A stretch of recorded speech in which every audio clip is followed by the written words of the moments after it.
မင်္ဂလာပါရှင်။ဗန်နလီခေတ်သစ်ကနေနောက်ဆုံးရသတင်းများကိုတင်ဆက်ပေးပါမယ်။ပထမဆုံးစစ်ကောင်စီရွေးကောက်ပွဲကိုအာဆီယံအစည်းအဝေးမှာပြက်ပြက်သားသားညှင်းပယ်ရန်အာဆီယံအဖွဲ့အစည်း300ကျော်တောင်းဆိုတဲ့အကြောင်းကိုတင်ဆက်ပေးပါမယ်။အာဏာသိမ်းစစ်ကောင်စီအတူရောင်ရွေးကောက်ပွဲကိုအာဆီယံထိပ်သီးအစည်းအဝေးမှာပြက်ပြက်သားသားညှင်းပယ်ပြီးရန်နိုင်ငံတကာနဲ့အာဆီယံဒေသအသီးသီးမှာအဖွဲ့အစည်းပေါင်း308ဖွဲ့မှတောင်းဆိုလိုက်ကြပါတယ်။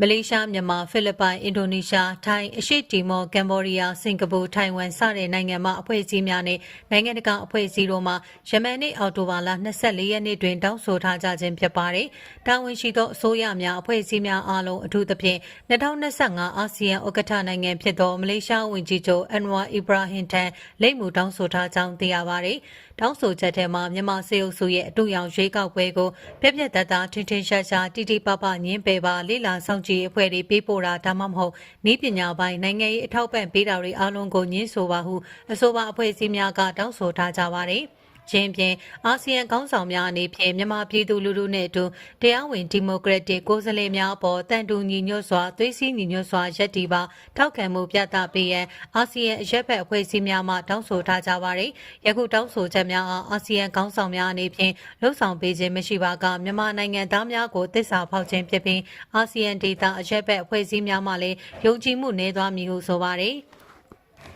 2025ဒီဇင်ဘာ28ရက်နေ့တွင်ကျင်းပမည့်စစ်ကောင်စီရွေးကောက်ပွဲသည်အကြမ်းဖက်အုပ်ချုပ်မှုအတွက်တရားဝင်မှုရရှိစေရန်လှည့်စားထားသောပရိယေတစ်ခုသာဖြစ်ကြောင်းလည်းပြောပါရယ်စစ်မှန်သောရွေးကောက်ပွဲတကူသည်အစိုးလိုက်ပြုံလိုက်တပ်ဖြတ်မှုများနှင့်ဖိနှိပ်မှုများကြားတွင်ကျင်းပ၍မရကြောင်းနှင့်စစ်ကောင်စီသည်အရက်သား9300ကျော်ကိုတပ်ဖြတ်ခဲ့ပြီး2900ကျော်ကိုမတရားဖမ်းဆီးခဲ့က3.5တန်းကျော်မှအိုးမဲအိမ်မဲဖြစ်နေရသည်ဟုဆိုပါရယ်ကုလသမဂ္ဂအထူးကိုယ်စားလှယ်မှဖော်ပြခဲ့သည့်အတိုင်းရွေးကောက်ပွဲသည်ရွေးကောက်ပွဲမဟုတ်ဘဲလိမ်လည်မှုဖြစ်ကြောင်းနှင့်အမှန်တကယ်တွင်အာဆီယံဘုံသဘောတူညီချက်9ရက်နှင့်လည်းသက်ဆိုင်ခြင်းမရှိဘဲသွေးဖယ်နေကြောင်းထုတ်ပြန်ပြောဆိုထားကြပါသည်48ကြိမ်မြောက်အာဆီယံထိပ်သီးအစည်းအဝေးကိုမလေးရှားနိုင်ငံကွာလာလမ်ပူမြို့တွင်အောက်တိုဘာလ26ရက်မှ28ရက်ထိကျင်းပမည်ဖြစ်ပါတယ်။မြန်မာနိုင်ငံမှာအာဏာသိမ်းစစ်ကောင်ဆောင်မင်းအောင်လှိုင်အားအာဆီယံအစည်းအဝေးသို့တက်ရောက်ခွင့်မပြုကြောင်းနဲ့ဖိတ်ကြားထားခြင်းလည်းမရှိကြောင်းအာဆီယံဥက္ကဋ္ဌမလေးရှားဝန်ကြီးချုပ်ကအတည်ပြုပြောကြားထားကြောင်းသိရှိရပါတယ်။နောက်ထပ်တင်ဆက်ပေးမယ့်သတင်းကတော့စစ်မှုထမ်းဟောင်းတွေကိုဌာနဆိုင်ရာနဲ့ကုမ္ပဏီတွေမှာအလုပ်ပေးမယ်လို့စစ်ကော်မရှင်ပြောတဲ့သတင်းကိုတင်ဆက်ပေးပါမယ်။စစ်ကော်မရှင်တပ်ရဲ့အမြဲတမ်းစစ်မှုထမ်းနဲ့ပြည်သူ့စစ်မှုထမ်းဖြင့်တာဝန်ထမ်းဆောင်မှုတဲ့စစ်မှုထမ်းဟောင်းတွေကိုဌာနဆိုင်ရာကုမ္ပဏီနဲ့ပုဂ္ဂလိကလုပ်ငန်းတွေမှာထည့်ပြီးအလုပ်ခံရရှိအောင်ဆောင်ရွက်နေတယ်လို့စစ်ကော်မရှင်ကပြောပါတယ်။ပြီးခဲ့တဲ့အောက်တိုဘာ23ရက်နေ့ကနေပြည်တော်မှာပြုလုပ်တဲ့စစ်မှုထမ်းတာဝန်ကျေပွန်စွာထမ်းဆောင်ခဲ့သူများအလုပ်ခံရရှိရေးစီမံခန့်ခွဲမှုကော်မတီရဲ့ဒုတိယကြိမ်ညှိနှိုင်းအစည်းအဝေးမှာအဲ့ဒီကော်မတီရဲ့ဥက္ကဋ္ဌလည်းဖြစ်တဲ့ကာကွယ်ရေးဝန်ကြီးဗိုလ်ချုပ်ကြီးမောင်မောင်အေးကပြောဆိုခဲ့တာပါအမြဲတမ်းစစ်မှုထမ်းနဲ့ပြည်သူ့စစ်မှုထမ်းတွေကိုတရားဝင်နှုတ်ထွက်ခွင့်ရရှိပေးပါကအသက်မွေးဝမ်းကြောင်းဆိုင်ရာစက်မှုလက်မှုအတတ်ပညာတွေကိုအစစ်မီသင်ကြားလေ့လာပေးဖို့တနန်းအောင်မြင်သူတွေကိုတနန်းကျောင်းတွေကအသိမဲ့ပြုလက်မှတ်တွေထုတ်ပေးဖို့ညွှန်ကြားခဲ့ပါတယ်ဒါအပြင်အတမွေးအကြောင်းတင်တဲ့အမျိုးအစားအလိုက်အတိမတ်ပြုလက်မှတ်တွေအပေါ်အစိုးရဌာနကုမ္ပဏီနဲ့ပုဂ္ဂလိကလုပ်ငန်းတွေကအတိမတ်ပြုပြီးအလုပ်နေရာခန့်ထားဆောင်ရွက်ပေးရမယ်လို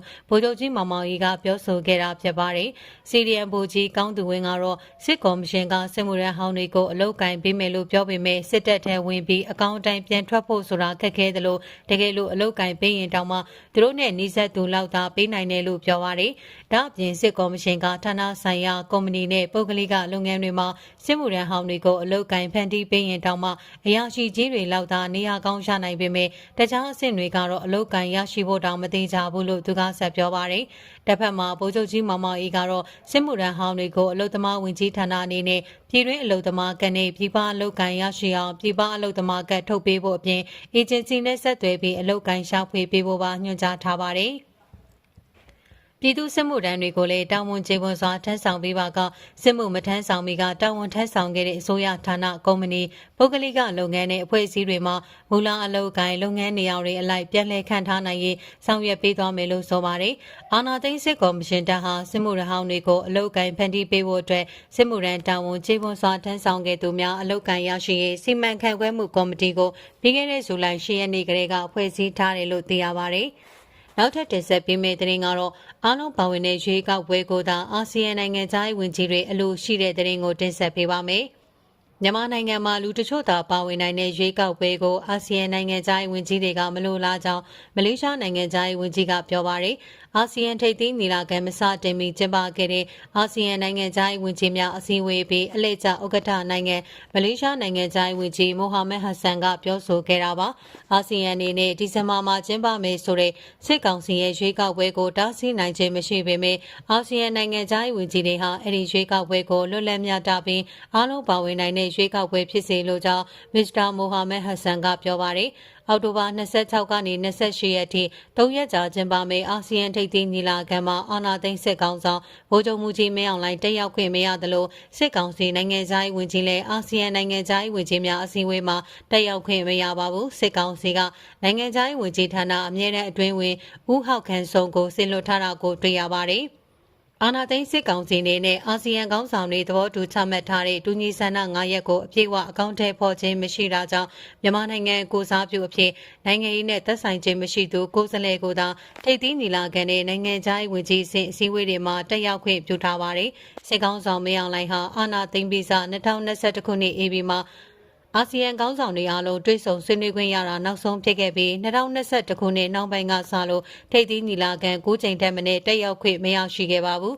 ဒီနေ့ကျင်းပတဲ့အာဆီယံနိုင်ငံသားရေးဝန်ကြီးများအစည်းအဝေးပြီးမှမလေးရှားနိုင်ငံသားရေးဝန်ကြီးကအာဆီယံရဲ့မြန်မာပြည်ငြိမ်းချမ်းရေးအစီအစဉ်တူညီဆန္ဒ9ရက်ဟာအကောင့်ထဲပေါ်ဖို့ခက်ခဲတဲ့အရာမဟုတ်ဘူးလို့ပြောကြားသွားခဲ့ပါတယ်စစ်ကောင်စီအနေနဲ့အာဆီယံတူညီဆန္ဒ9ရက်ကိုလိုက်နာကျင့်သုံးသင့်တယ်လို့လည်းမစ္စတာမိုဟာမက်ဟတ်ဆန်ကတိုက်တွန်းခဲ့ကြောင်းသိရှိရပါတယ်နောက်ထပ်တင်ဆက်ပေးမယ့်သတင်းကတော့ဝမ်တွင်းမှာစစ်တပ်ကအိမ်မော်အထိတက်ပြီးပေါ်တာဆွဲနေဆိုတဲ့သတင်းကြောင်းကိုတင်ဆက်ပေးပါမယ်။မန္တလေးတိုင်းဝမ်တွင်းမြို့နယ်မှာစစ်ကောင်စီတပ်ကအိမ်တွေပေါ်အထိပေါ်တာတက်ဆွဲနေပြီးလူငယ်တွေဖမ်းဆီးခံလိုက်ရကြောင်းမြို့ကန်တွေကပြောပါတယ်။မနေ့ကအောက်တိုဘာ23ရက်မနက်7:00နာရီခွဲခန့်ကဝမ်တွင်းမြို့နယ်အမြန်လန်းအရှိဘက်ကရွာတွေဖြစ်တဲ့အင်းကုန်းရွာနဲ့ကံပတ်လေရွာကိုစစ်တပ်ကအိမ်တွေပေါ်ထိပေါ်တာတက်ဆွဲလို့4ဦးထပ်မံဖမ်းဆီးခံရပြီးရွာသူရွာသားတွေထပ်ပြေးခဲ့ရကြောင်း Boyos ဝမ်တွင်းဖွဲ့ကပြောပါတယ်။အိမ်တွေပေါ်တက်ဆွဲနေတာကြားပြီးပုံမှန်လိုဖြစ်နေပြီလို့ Boyos ဝမ်တွင်အဖွဲ့ဝင်တို့ကပြောပါတယ်ညနေပိုင်းမှာလည်းချောင်းကုန်းရွာသစ်ဆဲရွာတွေကိုစစ်တပ်ကအင်စည်းကားနဲ့ပတ်ပြီးပေါ်တာဆွဲရာချောင်းကုန်းရွာမှာ2ဦးပါသွားကြောင်း Boyos ဝမ်တွင်အဖွဲ့ကပြောပါတယ်ဖမ်းဆီးခံလိုက်ရတဲ့အရေးအတွက်ကိုတော့အတိအကျမသိရသေးပါဘူးစစ်ကောင်စီတပ်ဟာဝမ်တွင်မြို့နယ်မှာလကုံရက်နဲ့လဆန်းရက်တွေမှာဆိုမကြာခဏပေါ်တာဆွဲလေရှိပြီးလူငယ်တွေအများအပြားဖမ်းဆီးခံရလေရှိကြောင်းဒေသခံများရဲ့ပြောကြားချက်အရသိရှိရပါတယ်။စစ်ကောင်စီတပ်ဟာစစ်မှုထမ်းအပတ်စဉ်18ကိုစတင်နေပြီဖြစ်ပြီးအပတ်စဉ်19အတွက်စုဆောင်းနေခြင်းဖြစ်ကြောင်းလည်းသိရှိရပါတယ်။